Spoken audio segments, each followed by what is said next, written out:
it's Jackie White. I am here with your 1-minute real estate market update for December 2022. So I just read this really interesting article in the New York Times I wanted to share with you, and it had to do with the real estate market here in the US versus across the pond in the UK.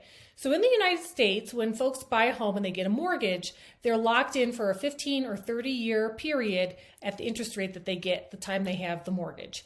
And a lot of homeowners will refinance their house. So as the interest rates have been super low in the last 2 years, a lot of folks refinancing and locked in a low rate as well. I've seen a lot of 2.5%, 3% mortgages in the last 2 years, although the interest rates have gone up in the last 9 months, and now we're in the mid sixes, and that has to do with the Fed trying to slow down inflation by having borrowing being a little bit more expensive.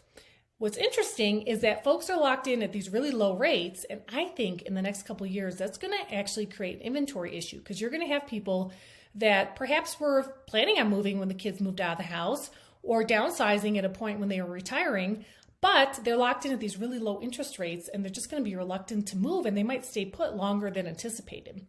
What's interesting in the UK is that I didn't know this, but the mortgages there actually adjust, typically in a 2 to 3 year period. So there's going to be a lot of people in the next couple years who are going to have their mortgages go up quite a bit, and they're going to be forced out of their houses. So here in the US, people are going to feel like they got to stay put because they got a great interest rate. But folks in the UK are going to have to move because it's just going to be too expensive, and they're going to have to sell their house, which makes it kind of interesting for folks that might be moving across the pond to the UK, because they're going to find more inventory over there. Anyways, I thought that was kind of interesting. Hadn't heard about that before and wanted to share with you.